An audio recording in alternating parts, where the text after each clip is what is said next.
요한 3서 1장 1절에서 8절 말씀. 장로인 나는 사랑하는 가이오 곧 내가 참으로 사랑하는 자에게 편지하노라. 사랑하는 자여 내 영혼이 잘됨 같이 내가 범사에 잘되고 강건하기를 내가 간구하노라. 형제들이 와서 내게 있는 진리를 증언하되 내가 진리 안에서 행한다 하니 내가 심히 기뻐하노라. 내가 내 자녀들이 진리 안에서 행한다 함을 듣는 것보다 더 기쁜 일이 없도다. 사랑하는 자여, 네가 무엇이든지 형제 곧 나그네 된 자들에게 행하는 것은 신실한 일이니 그들이 교회 앞에서 너의 사랑을 증언하였느니라. 네가 하나님께 합당하게 그들을 전송하면 좋으리로다. 이는 그들이 주의 이름을 위하여 나가서 이방인에게 아무것도 받지 아니함이라. 그러므로 우리가 이 같은 자들을 영접하는 것이 마땅하니 이는 우리로 진리를 위하여 함께 일하는 자가 되게 하려 함이라. 선교에 있어 언어는 매우 중요한 요소 중에 하나입니다. 언어를 잘하면 소통이 잘 되고 복음을 더 잘 전달할 수가 있겠죠. 저는 언어를 잘하는 것과 별개로 언어에 대한 관심이 많이 있습니다. 그래서 한 단어를 보면 그 단어에 대한 뜻을 깊게 생각하는 그런 버릇이 있고, 성경을 읽을 때도 여러 가지 버전을 골고루 읽는 그런 버릇이 있습니다. 그래서 많이 읽지는 못하지만 여러 버전을 읽는 그런 경험을 가지고 있습니다. 이 시간을 통해 이 시간에 저는 특별하게 몇 가지 특별한 언어를 여러분과 나누려고 합니다. 혹시 좀 어렵더라도 인내하시고 수수하시기 바랍니다. 네, 사실 이제 이미 여러분은 두 가지 단어를 배웠죠, 오늘. 뭐죠? 수수. 억군 수수 이미 배우셨잖아요. 그죠? 아마 제가 왜 시작할 때 두 가지 단어, 억군과 수수라는 단어를 여러분께 소개했을까? 그것은 제가 오늘 드리는 이 말씀의 내용의 결론이 억군과 수수이기 때문입니다. 언어 얘기를 한 가지 더 하도록 하겠습니다. 우리가 예전에 그 유치환 시인이라고 있었어요. 나이 젊으신 분들은 잘 모르실지 모르겠지만 우리 세대에는 유치환 시인 깃발이라는 시가 있었는데 거기에 이것은 소리 없는 아우성이라는 시구가 나옵니다. 소리 없는 아우성. 이런 비슷한 류의 말들이 천둥 같은 침묵, 호흡 없는 생명, 이런 것들이 소위 말하는 형용모순 또는 모순어법이라고 하는 문법적인 요소인데요. 이 서로 상반되는 개념의 단어 두 개를, 어떤 개념 두 개를 덧붙여서 그 말하고자 하는 효과를 극대화하는 것이 소위 모순어법, 형용모순, 모순형용이라는 문법 용어입니다. 이것이 영어로는 옥시모론이라고 하는 단어가 있는데요. OXYMORON, 옥시모론을 찾으시면 형용모순이라고 되어 있습니다. 모순어법. 근데 옥시가 무슨 뜻이냐면 날카로운 이란 뜻이에요. sharp, 날카롭다. 근데 모론은 무슨 뜻이냐면 무딘, 이런 뜻입니다. 날카롭고 무딘이라는 상반된 개념을 가지고 이 옥시모론 자체, 모순형용이라는 이 언어 자체가 성립을 하고 있는 거죠.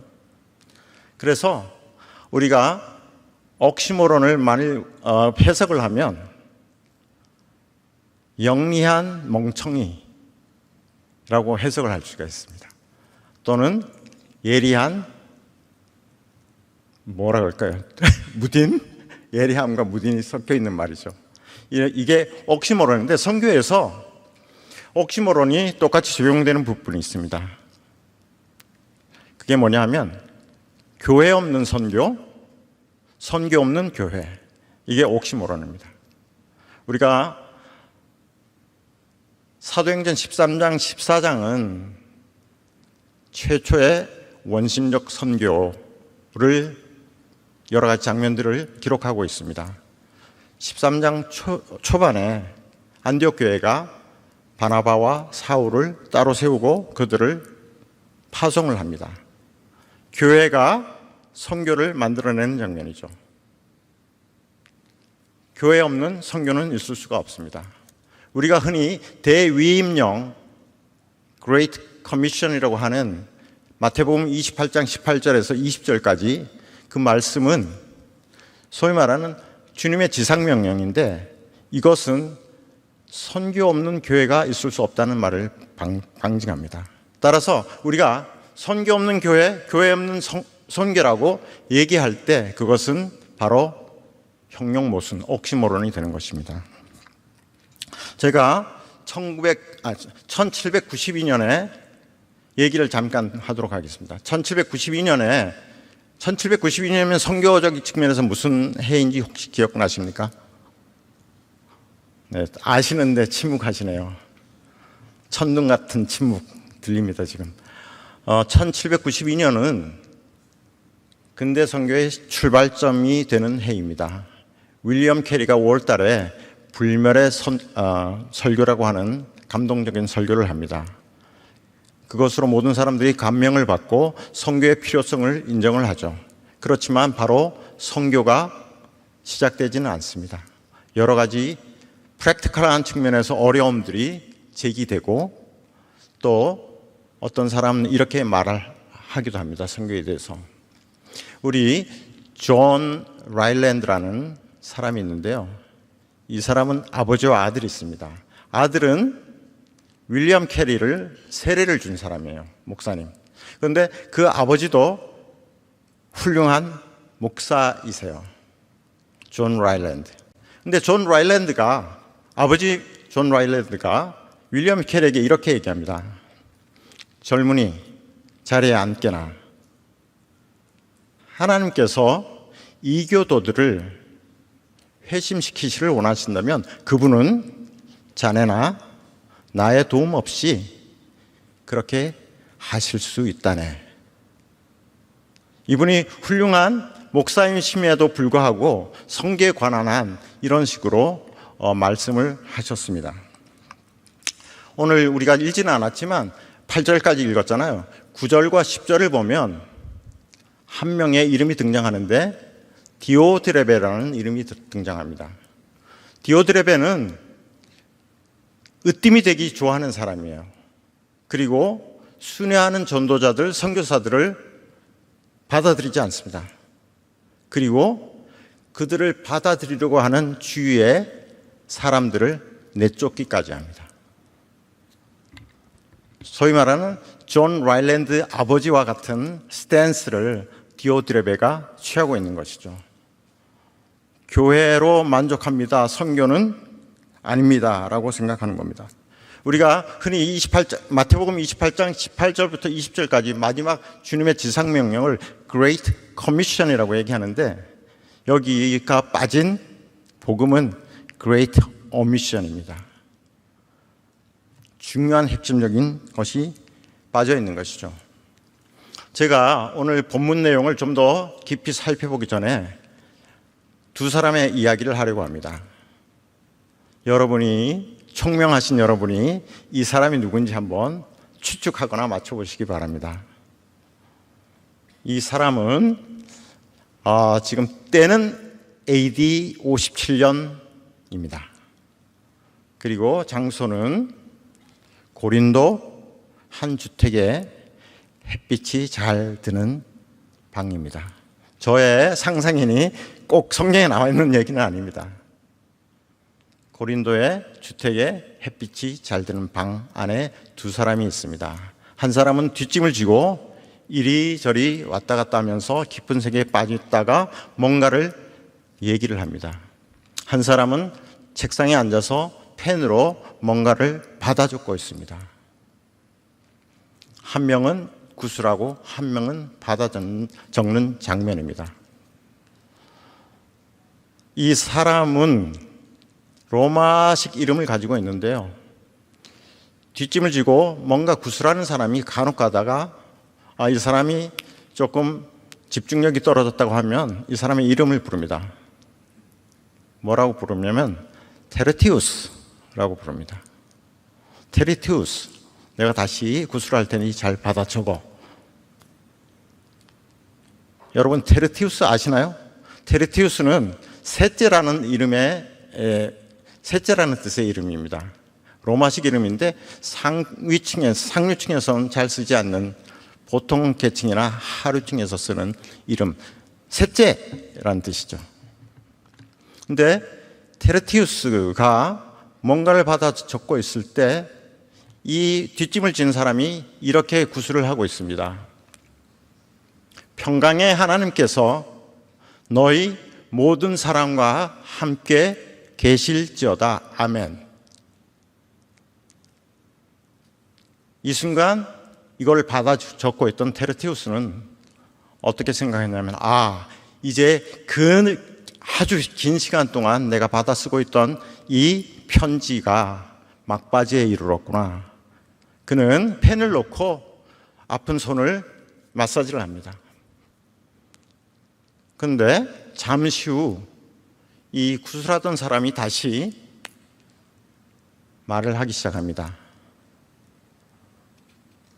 그는 갱그레아 집사 베베라는 이름으로 시작을 해서 적어도 35명의 이름을 계속해서 부릅니다. 여러분, 이게 누군지 아시겠어요? 제가 힌트를 드릴게요. 지금 빠르신 분은 로마서 16장 22절을 보시면 됩니다. 로마서 16장 22절에 더디오라는 사람이 나오죠. 더디오는 로마서를 바울이 구술할 때 받아 쓰고 있는 사람입니다. 지금 뒷짐을 지고 뭔가를 구술하고 있는 사람은 그 유명한 사도 바울, 그리고 이것을 정성껏 받아 쓰고 있는 사람은 아까 테르티우스라고 말했던 더디오입니다. 그런데 15장 33절, 평강의 하나님께서 너희 모든 사람과 함께 계실지어다. 아멘. 으로 끝났으면 너무나도 완벽할 뻔했던 로마서가 왜 16장으로 이어졌을까요? 그것은 바울이 밝히는 대로 16장에서 3번이나 반복하고 있는 이 단어 때문입니다. 그는 3절과 9절과 21절에서 이 독특한 단어를 사용합니다. 그게 무엇이냐면 동역자라는 단어입니다. 동역자는 순 에르고스라는 헬라어인데요. 순은 함께, 에르고스는 일한다라는 뜻입니다. 순 에르고스는 신약 성경, 그것도 서신서에서만 13번 사용되고 있는 매우 희귀한 아주 값진 단어인데요. 그 중에 12번을 바울이 사용했고 그 중에 3번을 로마서 16장에서 사용하고 있습니다. 소위 말해서 순 에르고스는 바울이 본인의 선교 사역을 위해서 의도적으로 만들어낸 용어입니다. 순 에르고스. 바울이 16장으로 이어갔던 것은 이 편지의 전달자인 로마로 전달하기 위한 베베, 그리고 브리스가 아굴라, 영적 아들 디모데, 16장 22절에 나온 이 편지를 대신 써주고 있는 누구죠? 더디오. 이런 사람들에게 이 메시지를 전하고 싶습니다. 나의 선교 사역은 결코 당신들의 도움 없이는 성취될 수 없었습니다. 이것이 나의 솔직한 고백입니다. 이것을 바울은 말하고 싶었던 거죠. 제가 오늘 본문으로 다시 돌아가서 요한 3서는 선교적 측면에서 매우 중요한 15절로 되어 있지만 매우 의미가 큰 그런 서신서입니다. 요한 3서 8절을 한번 자막이 나오면 다시 한번 읽어보도록 하겠습니다. 안 나오면 제가 읽어보도록 하겠습니다. 8절, 그러므로 우리가 이 같은 자들을 영접하는 것이 마땅하니 이는 우리로 진리를 위하여 함께 일하는 자가 되게 하려 함이라. 여기서 함께 일하는 자라는 말이 나오죠. 함께 일하는 자를 세자로 줄이면 뭐가 될까요? 동역자잖아요. 그죠? 그런데 왜 개역개정의 번역자들은 지금까지 줄기차게 써왔던 동역자라는 단어 대신 함께 일하는 자라고 번역을 했을까요? 제가 아까 힌트를 드린 듯이 13번밖에 안 나오는 동력자라는 순 에로스라는 단어를 유일하게 한 번 빼서 쓴 사람이 사도 요한입니다. 사도 요한이 요한 3서에서 함께 일하는 자, 순 에르고스를 썼습니다. 우리의 번역자들은 동력자는 바울의 지적 재산권이 있는 바울 자신의 용어인데 사도 요한이 이것을 지금 차용하고 있는 것이죠. 그것을 아마 염두에 두지 않았을까 그렇게 생각을 합니다. 그래서 동력자라는 아주 그들이 끈질기게 사용해왔던 번역 대신 함께 일하는 자라는 번역을 하지 않았나 싶습니다. 제가 이것을 새 번역으로 다시 한번 읽어보면, 그러므로 우리는 그런 사람들을 돌보아 주어야 마땅합니다. 그래야만 우리가 진리에 협력하는 사람이 될 것입니다. 라고 번역을 하고 있습니다. 우리가 6절을 한번 다시 읽도록 하겠습니다. 제가 오늘 15절로 이루어진 요한 3서 중에 1절부터 8절까지 말씀 우리가 함께 읽었잖아요. 그 중에 2절만 빼서 여러분과 함께 나누려고 합니다. 지금 8절을 말씀드렸고 6절로 한번 이동해 보겠습니다. 6절 보이시죠? 네, 한번 읽어보겠습니다. 시작.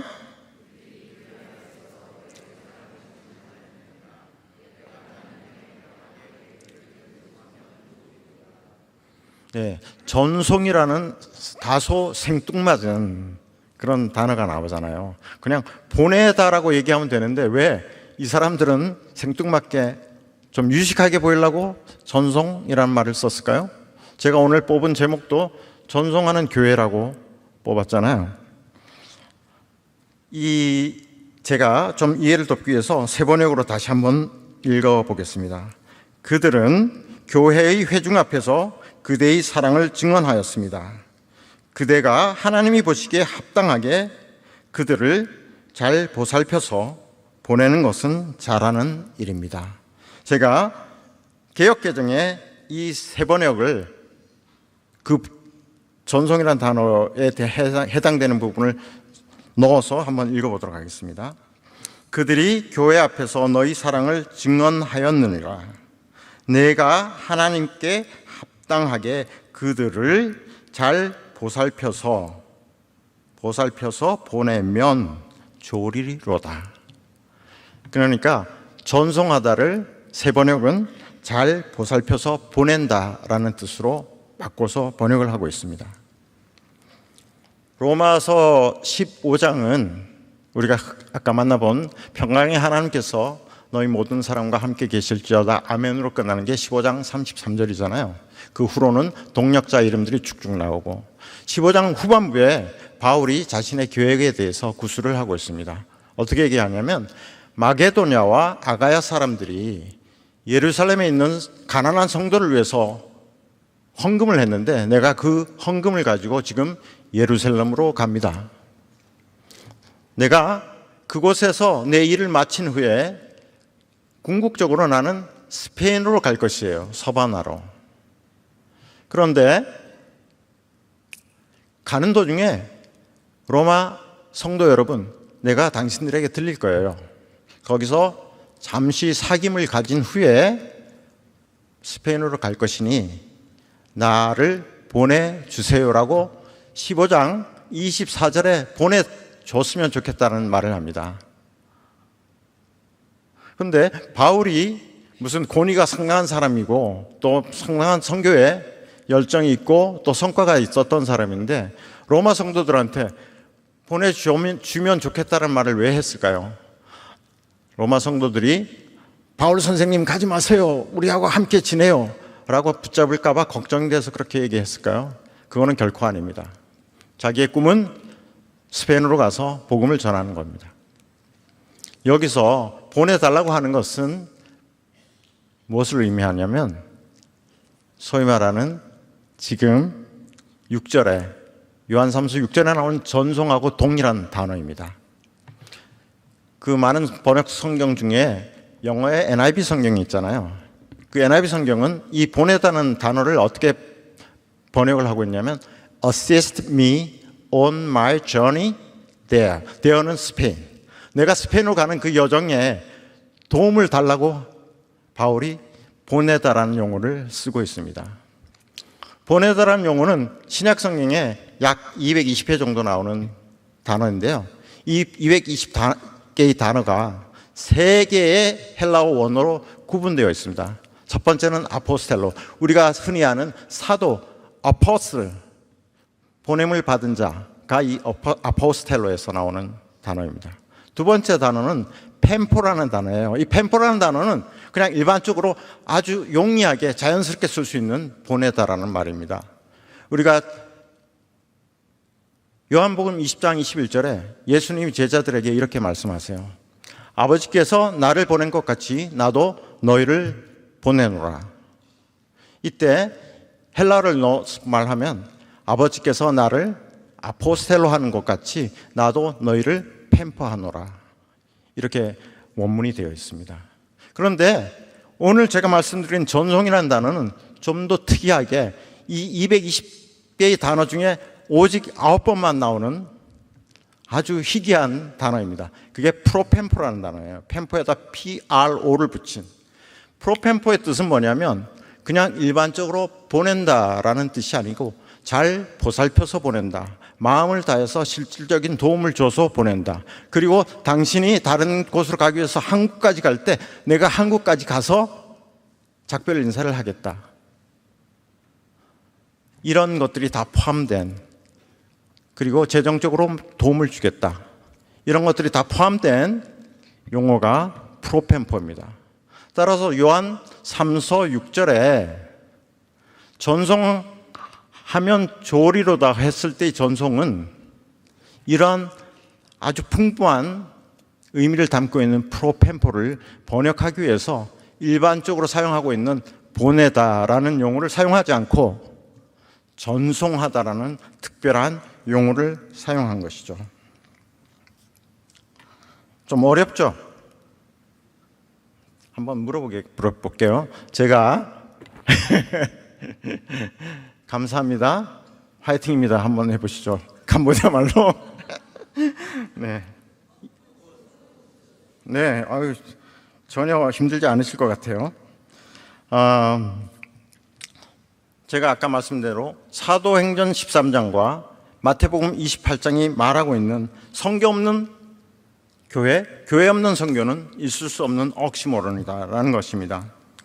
우리가 흔히들 나는 몸치야라고 얘기하잖아요. 몸치는 춤을 잘 못 추는 사람을 우리가 몸치라 하잖아요.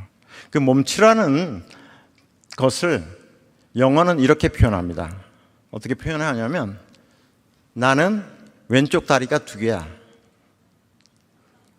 다리가 오른쪽 왼쪽 하나씩 있어야 되는데 왼쪽 다리만 2개 가지고 있는 거예요. 우리가 몸치라고 영어식 표현으로 그렇게 얘기를 합니다. 우리가 교회와 선교가 균등하게 서로를 도와가면서 존재해야 되는데 한쪽으로 쓸려 있으면 그것은 몸치가 되는 것이죠. 제가 오늘 말하고 싶은 것은 교회도 선교도 우리는 굳게 붙잡아야 한다는 얘기입니다. 제가 일찍이 억군과 수술을 말씀드렸는데 제가 그게 오늘 말씀의 결론이라고 말씀드린 바가 있습니다. 요한 3세의 교회가 우리 남설 은혜교회 임을 저는 감사합니다. 그리고 요한 3세에 나오는 또 다른 인물 데메드리오와 가이오, 편지의 수신인 가이오 같은 분들이 앉아있는 이곳이 우리 남설 은혜교회 금요 회복 기도회의 장소임을 또한 감사합니다. 제가 한국에서 폭삭소가수다 이거를 몰아보기를 했습니다. 거기에 배경이 제주도잖아요, 그죠? 안 보시네. 죄송합니다. 저만 제주도인데요. 거기에 이런 대사가 나오더라고요. 유채꽃이 혼자서 피나 꼭 때로 피지. 혼자였으면 골백 번 꺾였어. 제가 이게 여기에 있어서 또 여러분들을 대하고 있어서 또 되게 의미 있는 자리니까 일부러 없는 말을 지어서 하는 것은 아니고요. 저는 선교 사역을 함에 있어서 가장 중요한 단어 하나를 꼽으라면 순 에르고스를 꼽습니다. 혼자 있었으면 골백 번 꺾였을 그 자리에 함께 피워준 그 유채꽃들이 있었기에 꺾이지 않고 이 자리에 서 있는 것입니다. 제가 이제 파송 선교사로서 교회와 우리 모든 성도님들께 큰 빚을 졌습니다. 그래서 그 빚을 조금이나 갚기 위해서 이 자리에 서 있습니다. 제가 시작할 때 캄보디아 말 두 가지를 알려드렸잖아요. 억군, 수수. 제 오늘 말씀의 결론입니다. 전송하신 우리 남서울 은혜교회 억군입니다. 그리고 함께 선교에 동력하신 모든 분들 앞으로도 수수하시기 바랍니다.